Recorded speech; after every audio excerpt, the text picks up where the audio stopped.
그래서 하나님의 말씀은 빌립보서 4장 15절에서 19절입니다. 빌립보서 4장 15절에서 19절까지입니다.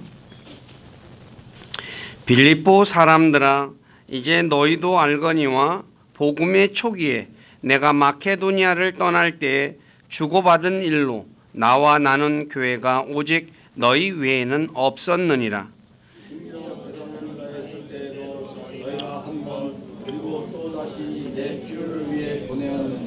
나는 선물을 바라지 아니하며 오직 너희 회개 장부에 넘치게 될 열매를 바라노라.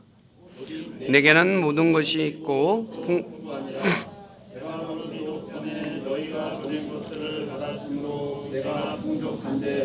이것을 달콤한 냄새의 향기로 받으실 만한 희생물이며 하나님을 매우 기쁘게 한 것이니라. 오직 내 하나님께서 그리스도 예수님을 통해 영광 가운데서 자신의 부유하심에 따라 너희의 모든 필요를 공급하시리라. 아멘.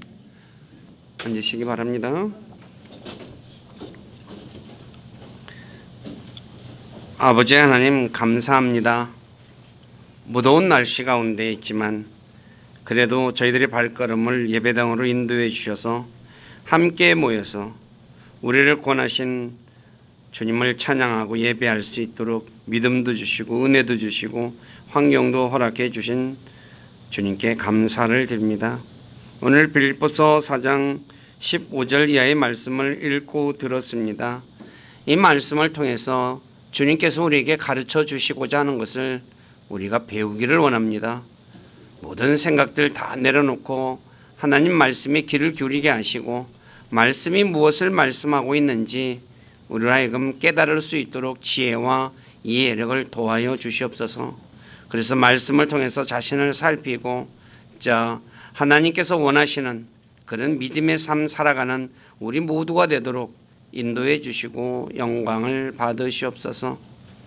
병상에 누워 계시는 우리 김정자 할머니 주님께서 기억해 주시고 주님 그의 마음에 주님의 평화로 주님의 화평으로 그 마음을 다스려 주셔서 평안한 가운데 치료받고 회복될 수 있도록 주님께서 긍휼을 베풀어 주시옵소서. 사람이 할 수 있는 것이 없습니다. 오직 하나님만이 하실 수 있기 때문에 이 시간에 주님 앞에 간구하오니 주께서 들어주시고 응답해 주시옵소서. 또 부족하고 연약한 저를 이곳에 세워서 하나님의 말씀을 전하게 하신 아버지께 감사를 드립니다. 인간의 생각이나 뜻을 전하지 않게 하시고 오직 살아계신 하나님의 말씀만을 신실하게 전해서 말씀을 듣는 우리의 지체들을 말씀 위에 굳건하게 세워주는 저가 되기를 원합니다.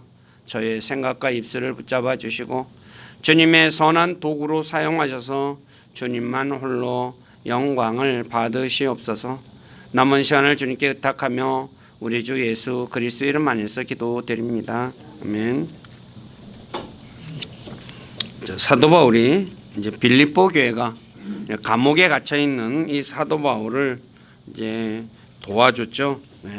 그래서 마케도니아를 떠날 때 또 주고받은 일 나누는 거죠. 그래서 너희 외에는 없었다라고 얘기하며 데살로니가에 있을 때에도 2번이나 자신의 필요를 채워줬다고 말하고 있죠.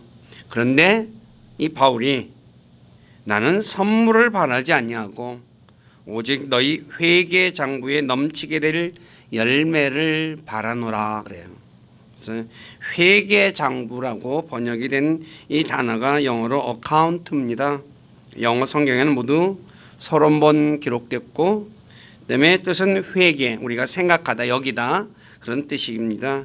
이제 흠정의 성경에서는 다양하게 번역을 했습니다. 그래서 제가 전에 말씀드렸던 회계보고라는 단어하고 회계장부 같은 의미라고 말할 수 있겠죠. 그 다음에 해명, 수요, 계산 여러 가지 여기다 생각하다 그렇게 번역이 됐습니다. 그래서 저는 오늘은 이제 회계장부라고 회계장부에 기록될 열매, 즉 회계보고할 때 하나님 앞에 열매에 대해서 바울이 말을 하는 거죠. 그래서 왜 열매를 회개장부에 열매가 맺혀야 되느냐. 그래서 오후 시간에는 제가 전에도 뭐 한두 번 설교를 했죠. 회개 보고 우리가 주님 앞에 그리스도인들은 모든 그리스도인들은 그리스도의 심판석 앞에 서게 됩니다. 그래서 자기가 행한 일에 대해서 다 고백해야 돼요. 이게 무서운 일이거든요. 근데 오늘날 그리스도인들이 이 내용을 너무나 잘 모르고 있는 것 같아요. 근데 그래서 열매라고 얘기했는데 그래서 오늘은 오전 시간에는 이 열매와 관련된 것 말씀드리고 오후 시간에 회개 보고하는 내용이 어떤 것인가에 대해 말씀을 전하겠습니다. 요한복음 15장 1절에 보면 하나님 아버지를 농부라고 말해요. 농부. 자, 모두가 알고 계시듯이 농부가 원하는 것은 잎이 아니라 열매이죠. 그리고 열매도 흔히 말하는 대로 들포도와 같이 덜 익은 설익은 열매가 아니라 잘 익은 진짜 좋은 열매를 농부는 원해요. 그래서 저와 여러분 우리가 알다시피 과일을 살 때 어떤 과일을 사요? 설익은 과일을 사요? 안 사죠. 잘 익은 과일을 사요. 그래 왜 그래요? 농부는 그래서 잘 익은 과일을 그러니까 생산하기 위해서 진짜 수고를 많이 하죠. 그런데 이사야 5장 1, 2절에 보면 하나님께서는 이제 가나안 땅에다가 최상품의 포도나무를 심었습니다. 그래서 포도즙 틀도 만들었어요. 이제 포도 열매가 나오면 즙을 잘라고. 그런데 이 포도원이 좋은 열매를 맺지 못하고 들포도를 맺었다라고 말해요. 들포도가 뭐냐면 야생포도입니다. 야생포도. 저는 군대 생활을 해봐서 좀 아는데 군대 강원도에 가면 나무가 들포도 나무가 있어요. 그래서 알이 굉장히 작아요. 별로 먹을 것도 없죠. 그런데 마찬가지로 하나의 하나님 아버지께서도 우리에게 좋은 열매를 맺기 원하셔요. 그러니까 저와 여러분들이 좋은 열매를 맺어야 되겠죠. 그 이유가 우리가 로마서 7장 4절에 나와 있듯이 하나님께서 예수님이 우리를 대신하여 죽으시고 우리를 구원하신 것은 우리를 구원했어요. 구원한데 뭐냐면 하나님께 이르는 열매를 맺게 하기 위해서 우리를 구원했다라고 얘기를 해요. 그러니까 저와 여러분들이 하나님께서 저와 여러분들을 구원시켜 줬는데 그냥 구원시켜 준 걸로 끝나는 것이 아니라 열매를 맺으라고. 하나님께 열매를 맺는 삶을 살으라고 저와 여러분들을 구원시켜 줬다고 말하죠. 저와 여러분들은 어떻습니까? 농부신 아버지께서 원하시는 좋은 열매를 맺고 있습니까? 아니면 이스라엘 백성들처럼 들포도를 맺고 있습니까? 아니면 열매는 전혀 없고 잎만 무성합니까? 누가복음 13장 6절에 보면 어떤 사람이 포도원에 무화과 나무 한 그루를 심었는데 열매를 구했는데 와서 보니까 하나도 찾지 못하고 잎만 무성했다라고 말씀하고 있죠. 구원받은 그리스도인들 저와 여러분들은 농부이신 하나님 아버지께서 열매를 원하고 계신다는 것을 알고 열매 없는 어둠의 일에 참여하지 말고 하나님께서 원하는 열매를 맺어야 합니다. 근데 죄송한 얘기지만 많은 그리스도인들이 열매를 맺는 일보다 열매 없는 어둠의 일에 너무나 많이 참여하고 있죠. 열매를 맺어야 되는데 열매를 안 맺는다는 거죠. 그렇기 때문에 저와 여러분들은 내가 지금 열매를 맺고 있냐 안 맺고 있냐 잘 자신을 돌아보셔야 된다는 거죠. 하나님이 원하시는 열매는 어떤 것이 있을까요? 그래서 제가 성경을 찾아보니까 성령의 열매, 입술의 열매가 있고 선한 열매가 있고 의의 열매가 있고 전도의 열매가 있다고 성경은 말씀하고 있습니다. 첫째, 성령의 열매는 갈라디아서 5장 22절과 23절에 기록되어 있죠. 사랑과 기쁨과 화평과 오래 참음과 부드러움과 선함과 믿음과 온유와 절제, 이 9가지를 얘기합니다. 이 9가지가 하나의 열매입니다. 여러분들이 알다시피 포도 한 송이에는 많은 알이 달려 있듯이 여기서 영어 성경에서 보면 프루트라는 단어가 단수입니다. 그러니까 성령의 열매는 이 9가지가 모여져 있는 하나의 열매라고 알 수 있죠. 그래서 내가 오늘 진짜 사랑의 열매를 맺고 있는지 한번 살펴보시기 바랍니다. 사랑은 하나님 사랑과 이웃 사랑입니다. 하나님 사랑과 이웃 사랑인데 아시다시피 하나님을 사랑하는 것은 하나님의 명령을 지키는 것입니다. 하나님의 명령을 지키지 않고 입으로만 하는 사랑은 사랑이 아닙니다. 제가 늘 말씀드립니다. 하나님은 우리가 하나님 사랑하는 거 아시죠? 라는 이 말을 보지 않습니다. 내가 명령을 지키는지 안 지키는지 보는 거예요. 우리가 하나님을 안다라고 하면서 하나님 명령을 안 지키는 사람은 하나님을 아는 사람이라고 성경은 말하고 있잖아요. 아시다시피 바리새인들과 유대인들 성경 줄줄줄줄 꿰고 있는 사람이에요.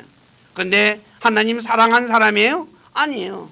예수님께서 그들을 향해서 얼마나 심하게 질책하십니까? 그러기 때문에 내가 하나님을 사랑한다, 즉 하나님의 명령을 지켜야 한다는 것 잊지 마시기 바랍니다. 또 이웃 사랑 역시 말로 하는 사랑이 아니라 행동으로 하는 것입니다. 요한일서 3장 17에서 18절에 이렇게 말하죠.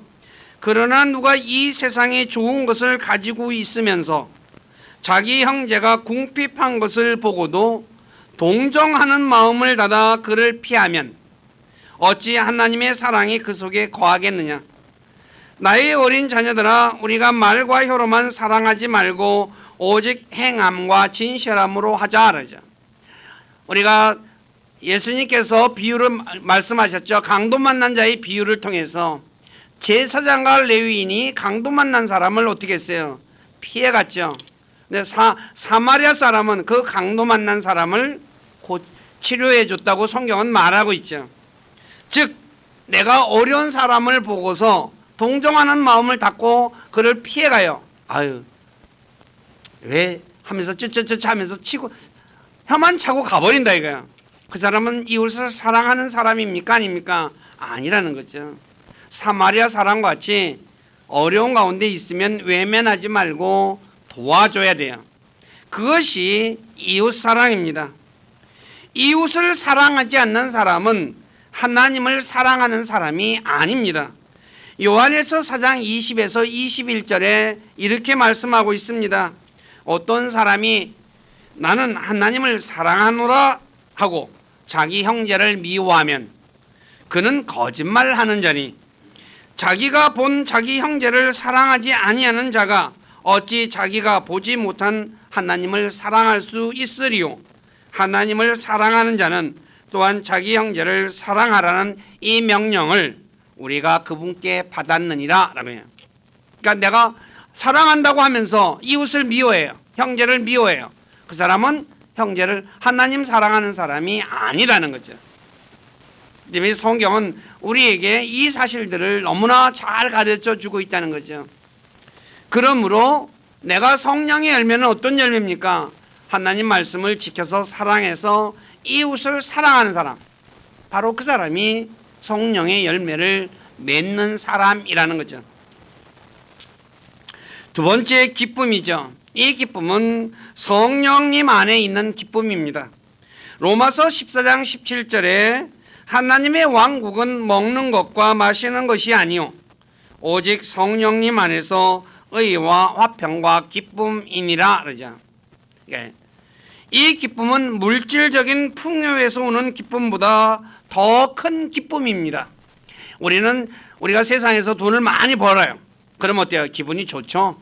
그리고 어떻게 힘도 나고. 그런데 그거보다 더 큰 기쁨이라고 시편 4편 7절에 말하고 있죠. 주님께서 주시는 기쁨, 성령님이 주는 기쁨이거든요. 내 마음속에 두신 기쁨은 그들의 곡식과 포도즙이 늘어날 때의 기쁨보다 더 크니이다. 하나님이 내게 주는 기쁨은 바로 물질적인 풍요보다 더 큰 기쁨이라고 말씀하고 있죠. 이 기쁨은 즐거울 때뿐만 아니라 사도 바울처럼 자신이 연약할 때나 치욕과 궁핍과 고난을 당할 때도 기뻐하는 거예요. 고린도후서 12장 10절에 보면 바울이 그리스도로 인하여 연약한 것들과 치욕과 궁핍과 핍박과 고난 당하는 것을 기뻐하노니 그러죠. 예, 바로 그런 거를 더 기뻐한다는 거죠. 이 하나님이 주는 기쁨이 아니고는 어떻게 기뻐할 수 있겠어요? 사람이 세상에서 치욕 당하면 어때요? 막 부르르 떨어요. 그냥 막 화가 나가지고 그렇잖아요. 예? 근데 뭐요? 기뻐해요. 왜 기뻐해요? 그리스도의 고난에 치욕에 내가 동참하는 거기 때문에. 이 기쁨은 환경에 의해 지배받는 기쁨이 아닙니다. 바울처럼 감옥 안에서 있으면서도 기뻐하는 거죠. 바로 이런 기쁨이 저와 여러분들에게 있는가 한번 살펴보시기 바래요. 내가 예수 그리스도를 믿는데 조그만 어려움이 있으면 뭐예요? 푹 죽어가지고 막 세상이 다 꺼지는 것처럼 살아가고 있다면 나는 성령의 기쁨 중에, 성령의 열매 중에 기쁨이라는 열매가 내 안에 없다는 것을 알아야 한다는 거죠. 다음에 세 번째, 화평입니다. 이것은 예수 그리스도를 통한 하나님과의 화평이죠. 이 화평은 세상이 주는 화평이 아니라 바로 주님이 주시는 화평입니다. 이것도 다시 말해서 평강의 하나님께서 주시는 평화라는 거죠. 그래서 이건 역시 어떻게 해요? 세상에서 환경에 의해서 내 마음의 평화가 깨어지는 것이 아니라는 거죠. 그리고 하나님께서 주시는 화평을 소유한 사람은 다른 사람과도 화평해야 합니다. 나만 평하고 다른 사람과 불화를 일으키면 그 사람은 성령의 열매인 화평을 맺고 있는 사람이 아니라는 거죠. 네 번째, 오래 참음. 오래 참음은 내가 힘이 없어서 참는 것이 아니라 힘이 있음에도 불구하고 상대의 불합리한 것, 자기가 받은 손해, 자기가 받은 악한 행위, 남이 나를 갖다 욕하는 거죠. 그 다음에 자신에 대한 태도 등에 대해서 오래 참는 것입니다. 바로 이 하나님의 오래 참, 이 오래 참음은 하나님의 성품 중에 하나인데 하나님의 오래 참음이 우리의 구원이라고 성경은 말씀하고 있죠. 사도 바울 역시도 하나님이 오래 참았기 때문에 자신이 구원받았다고 디모데전서 1장 16절에 말씀하고 있어요. 아시다시피 바울이 어떤 사람이었습니까? 예수님 믿는 사람들 어떻게 해요? 잡아다가 감옥에 가두고 핍박하던 사람이었죠. 그런데 하나님이 그를 보고도 참았어요. 네. 하나님을 대적한 거잖아요. 근데 하나님이 참았다는 거죠.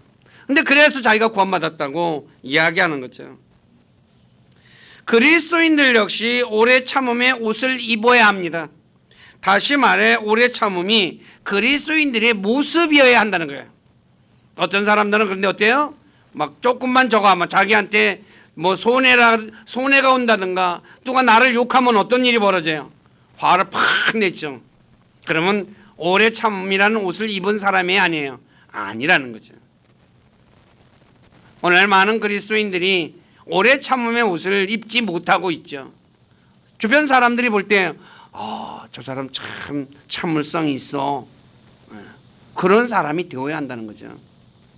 내가 그렇지 못한 거죠. 조금만 더 하면 뭐예요? 막 화를 퍽퍽 낸다는 거죠. 이 사람은 성령의 열매를 맺는 사람이 아니죠. 하나님이 원하는 건 열매라 그랬어요. 근데 열매를 맺지 못하고 있는 거잖아요. 바울은 골로새서 3장 12절에 이렇게 말합니다.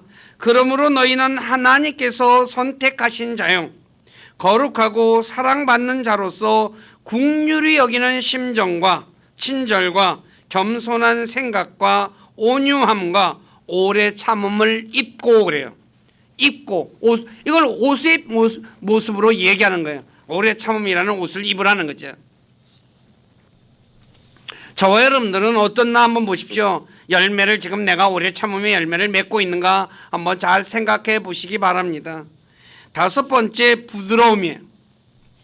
이 부드러움은 다른 사람에게 고통을 주지 않고 편하게 해주려는 동정적 친절과 상냥함을 의미합니다. 이것은 자신보다 나은 사람이나 강한 사람 앞에서 모습이기보다 자신보다 못한 사람이나 약한 사람 앞에서 자세죠. 자, 힘이 있는 사람 앞에서는 다 어떻게 해요? 부드럽게 얘기해요. 그렇잖아요. 네.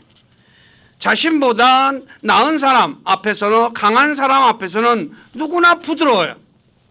그런데 성령의 열매의 부드러움은 자기보다 약한 사람 앞에서의 부드러움이라는 거죠. 이 부드러움은 자신에게 무례하게 행동하는 사람이나 죄를 짓는 사람 앞에서의 자세입니다. 나한테 무례하게 행동해요. 근데도 부드럽게 대해야 한다는 거죠. 사람은 누구나 자신을 사랑하는 사람을 사랑하죠. 자신에게 부드럽게 대하는 사람에게는 누구나 부드럽게 대해줘요. 그런데 그렇지 않는 사람 앞에서 부드럽게 대하는 사람, 그것이 바로 성령의 열매라는 거죠. 그래서 다윗은 주님의 부드러움이 자신을 크게 만들었다고 시편 18편 35절에 말해요. 하나님께서 다윗을 부드럽게 대해줬다는 거예요. 그래서 이 다윗이 그것 때문에 내가 큰 사람이 되었다라고 얘기를 해요. 실제로 자신보다 강한 사람이나 나은 사람이 자신을 부드럽게 대해주면 처음에는 저희를 의심하다가도 나중에 상대편이 자신을 부드럽게 대해준 마음을 알고 난 후에는 자신을 부드럽게 대해준 사람을 존경하게 되죠. 내가 몰라서 그랬구나 하고 나중에 어때요? 그 사람을 존경해요. 그렇게 안 하는 사람들도 있죠. 또 아주 흔히 말하는 대로 대먹지 못한 사람들. 예수 그리스도를 닮아서 부드러워진 사도 바울은 그리스도의 온유함과 부드러움에 힘입어 간청한다고 고린도후서 10장 1절에 말해요. 아시다시피 고린도 교회가 바울을 어떻게 대했습니까? 바울은 고린도 교회를 세운 사람이에요. 근데 바울이 말도 어눌하고 서툴고 그다음에 그냥 뭐라 그럴까 말이 뭐랄까 혐오스럽다 그러죠. 좀 그러니까 뭐요? 사도가 아니라라고 얘기했어요. 화가 나요, 안 나요? 예? 내가 복음 전에서 세웠고 그랬는데 나보고 뭐예요? 사도도 아니다. 화가 나잖아요. 근데 바울은 어떻게 해요? 내가 부드럽게 말한다는 거예요. 대단한 거죠. 유모가 자기 자녀들을 부드럽게 돌보듯 자신이 부드러운 자가 되었다고 데살로니가전서 2장 7절에 말씀하고 있어요. 오늘 저와 여러분들은 지금 내가 부드러운 사람인가 아닌가 한번 잘 살펴보시기 바래요. 내가 그렇다 부드럽지 않으면 나는 아직 성령의 열매를 못 맺고 있는 사람이라는 거죠. 여섯 번째, 선함. 일반적으로 선하다는 뜻은 도덕적으로 착하다, 마음이 곱다라는 뜻으로만 알고 있습니다. 그런데 성경에서 말씀하는 선은 사전에서 말하는 것과 조금 다른 뜻으로 쓰였습니다. 성경에서의 선은 하나님의 성품 중에 하나로 말씀하고 있지만 하나님을 착한 하나님으로만 묘사하고 있지 않기 때문이죠. 왜냐하면 성경에 보면 하나님은 화도 내시고 그 다음에 편애도 하시고 그 다음에 벌도 주시는 분이셔요. 그렇잖아요? 착한 하나님이 아니잖아요. 엘리 제사장은 그런 하나님을 가리켜 선하다고 고백하고 있죠.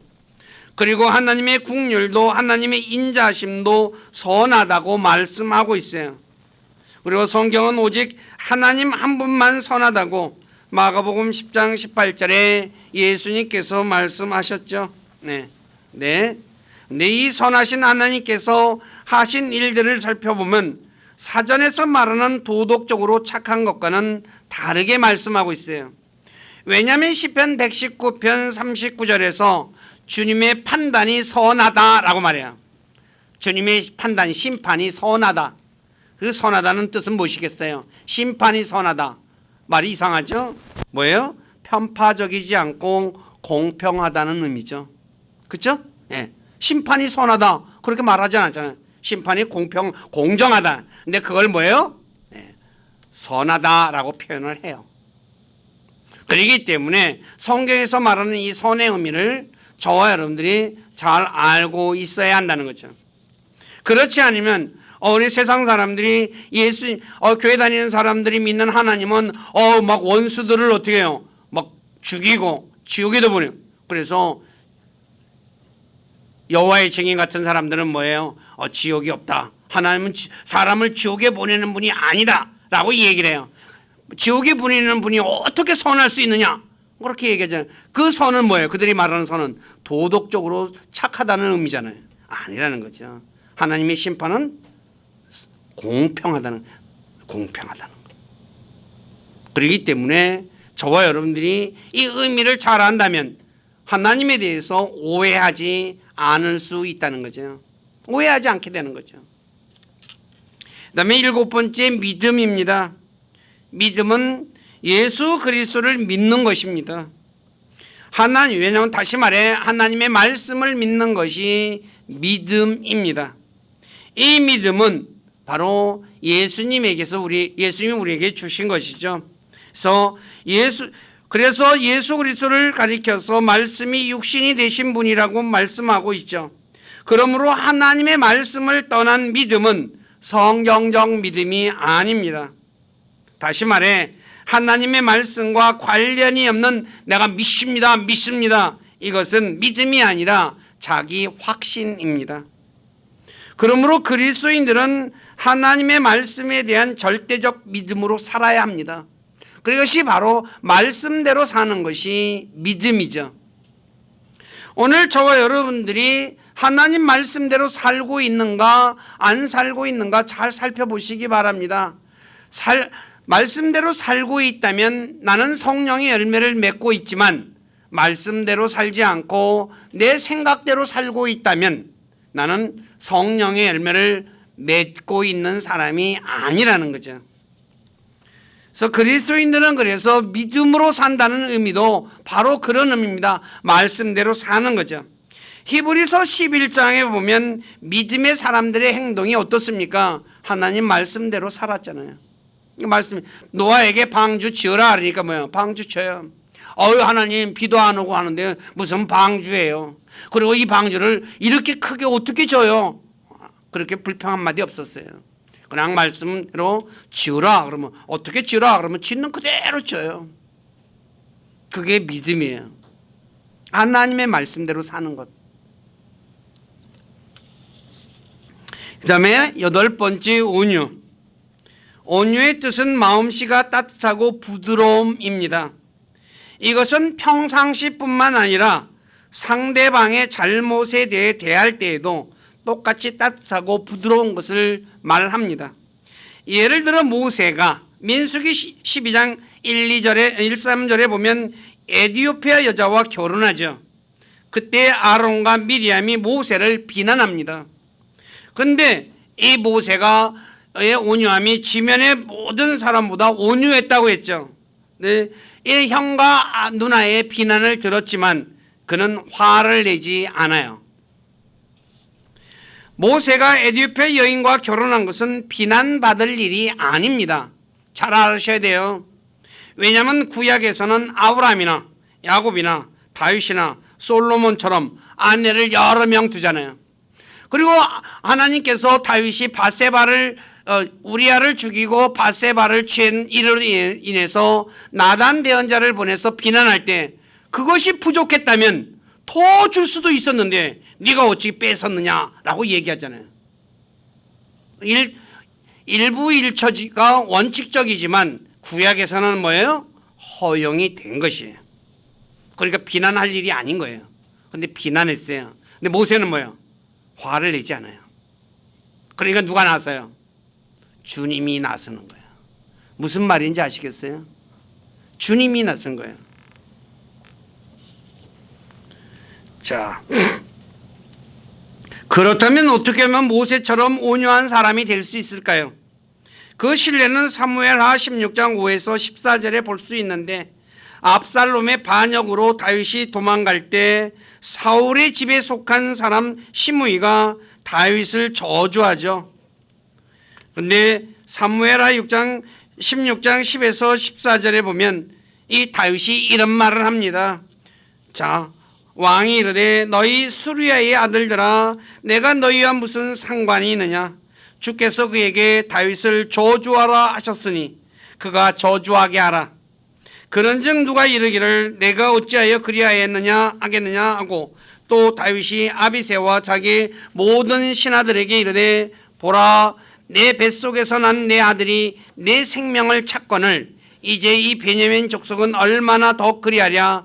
주께서 그에게 명하셨으니 그를 내버려 두고 그가 저주하게 하라. 다시 말해 다윗은 하나님께서 시므이에게 자신을 저주하라고 했으니 그대로 내버려 두라고 했던 거죠. 즉 모든 일이 하나님의 허락하에 일어난 것을 알고 있는 그리스도인들 역시 자신이 잘못한 일이 없는데 누군가가 비난할 때 다윗이 한 말을 기억한다면 마음의 평정심을 잃지 않을 것이에요. 모세도 뭐예요? 비난했어요. 하나님이 비난하라고 시켰나 보다 라고 그냥 대꾸 안 하는 거죠. 그러면 어때요? 싸울 일이 있어요, 없어요? 예? 싸울 일이 없죠. 다윗이 힘이 없었어요? 시므이가 다윗을 저주할 때 대장이 나가서 뭐야? 여기 성경이 개라고 얘기하죠. 그냥 내가 죽여버리겠다고. 근데 뭐예요? 다윗이 말려요. 저와 여러분들은 이거 배워야 되거든요. 이게 그냥 성경 속에만 있는 내용이 아니라 이걸 배워야지 뭐예요? 내 마음이 온유함을 유지할 수 있어요.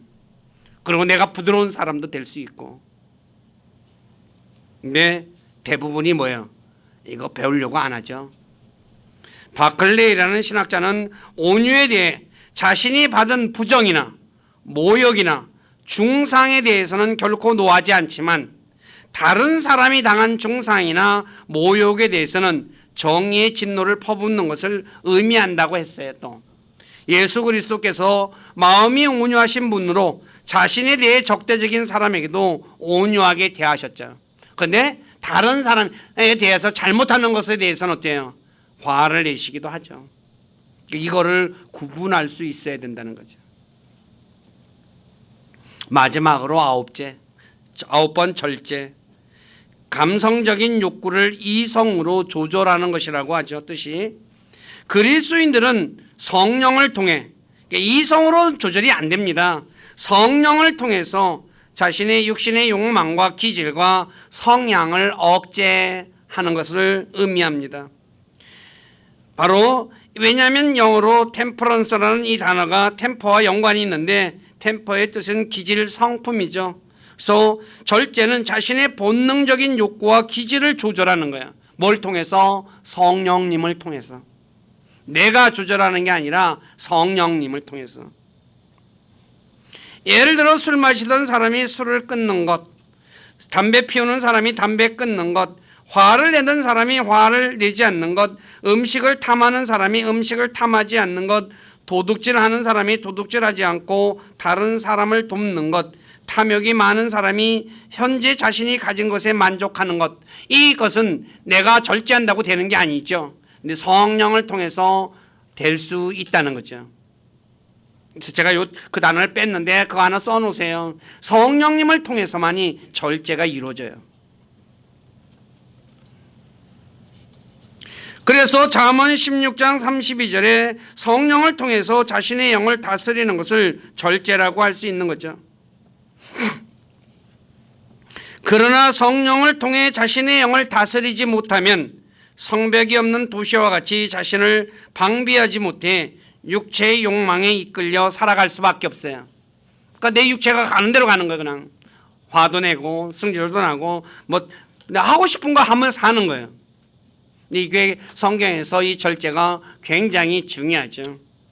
바울이 벨릭스 총독 앞에서 벨릭스인가? 벨릭스 맞죠? 예.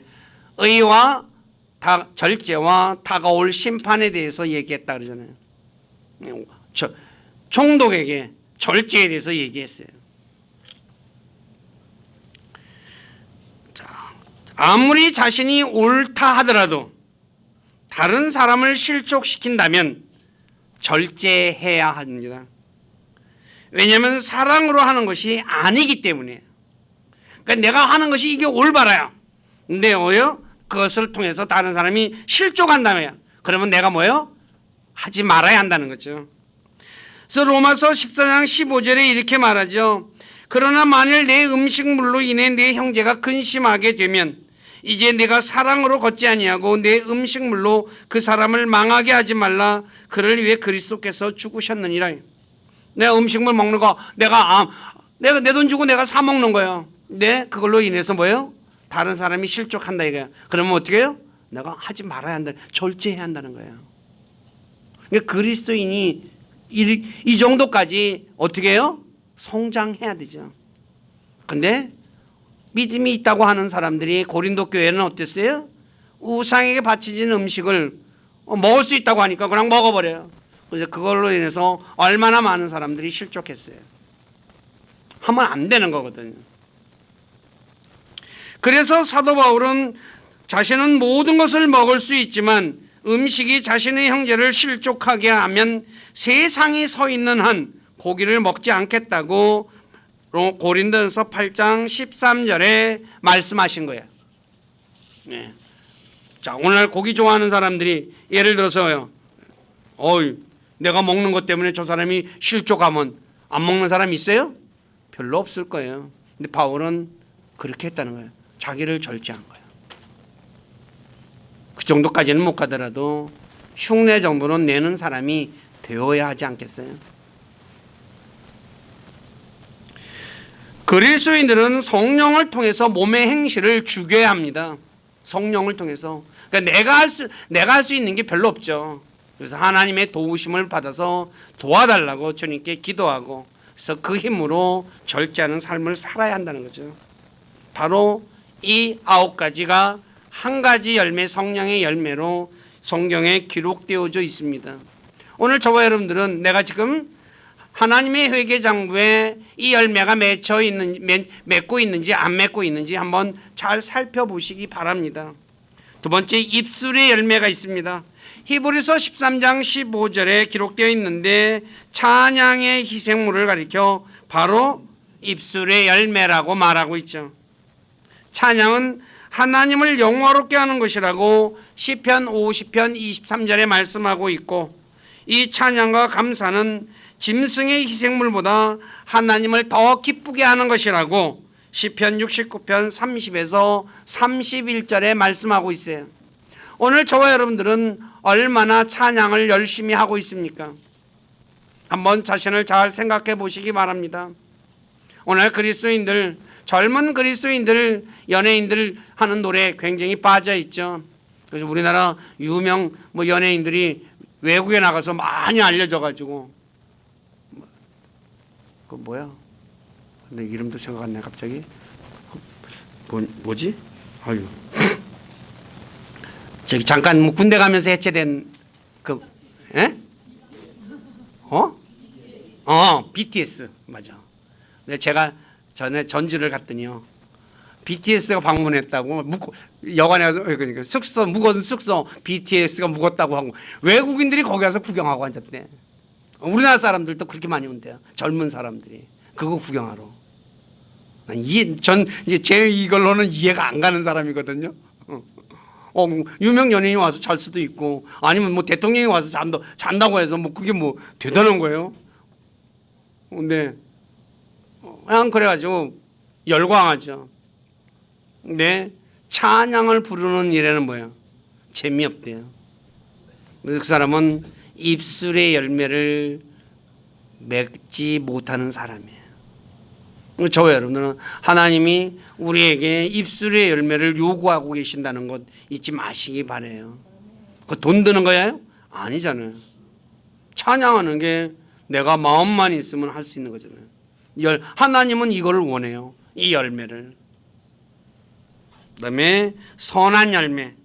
골로새서 1장 10절에 나와 있죠. 주께 합당히 걸어 모든 일에서 그분을 기쁘게 하고 모든 선한 일에서 열매를 맺으며 선한 일에서 열매를 맺으며 이 선한 일은 하나님께 영광을 돌리는 일이라고 말씀하고 있죠. 마태복음 5장 16절에 보면 너희 빛을 사람들 앞에 비추어 너희의 선한 행위라고 번역됐는데 선한 일들이요 보고 하늘에 계신 너희 아버지께 영광을 돌리게 하라.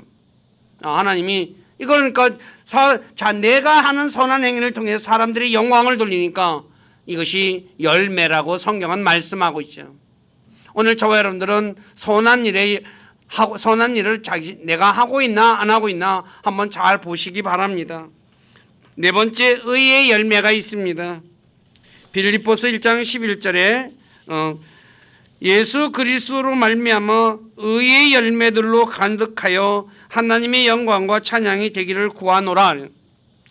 의의 열매는 두 가지가 있죠. 가난한 자를 돕는 것과 빌립보 교회가 사도 바울을 물질로 도와준 것, 이 두 가지 다 돕는 거예요. 물질로. 이걸 의의 열매라고 말합니다.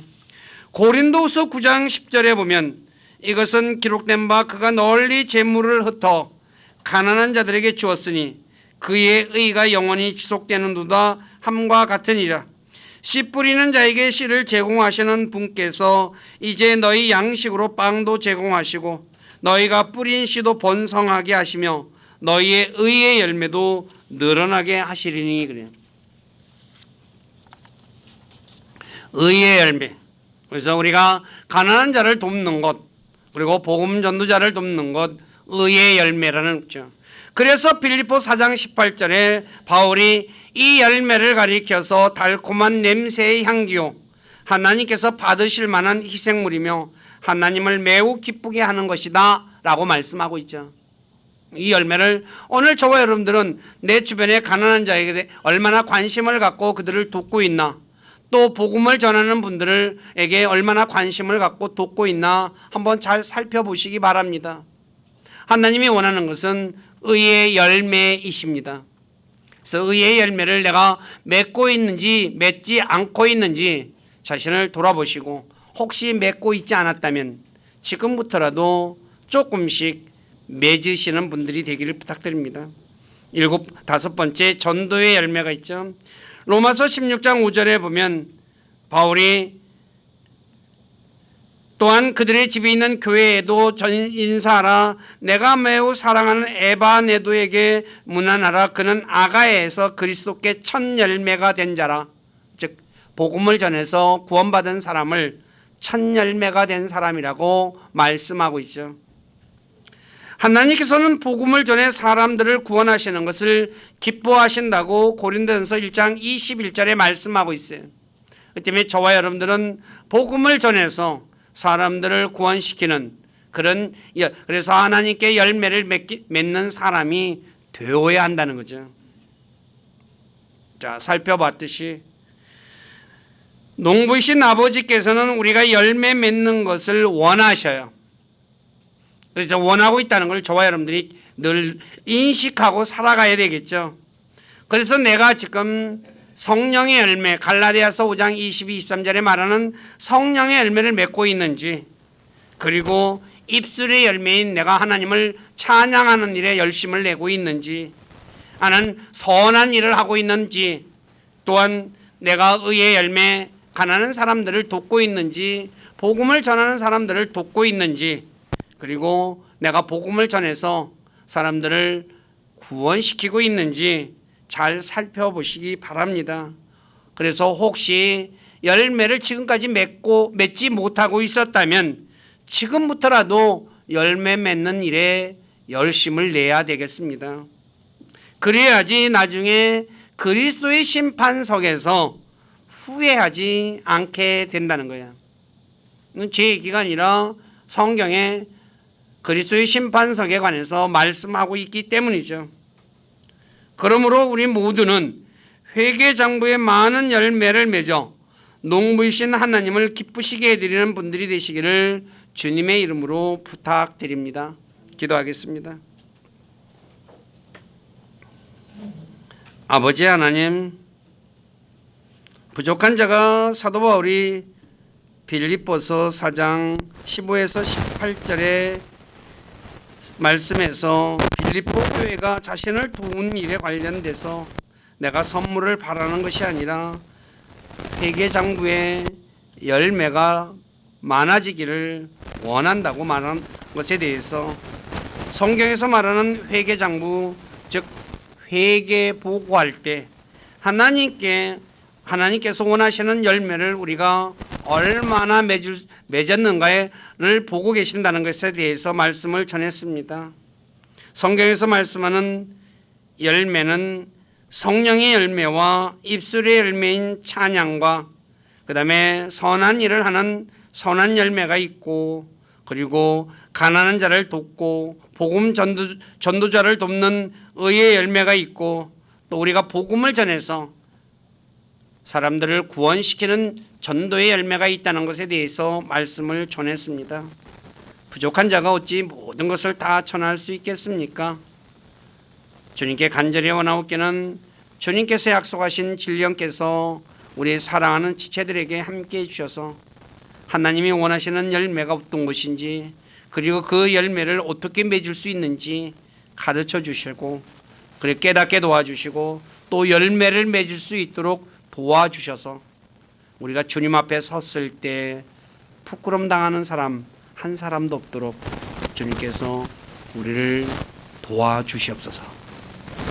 그래서 주님은 영광을 받으시고 우리 사랑하는 모든 지체들은 주님으로부터는 놀라운 칭찬과 복을 받는 복된 삶 살아가도록 복 주시고 영광 받으시기를 간절히 원하며 우리 주 예수 그리스도 이름 안에서 기도드립니다. 아멘.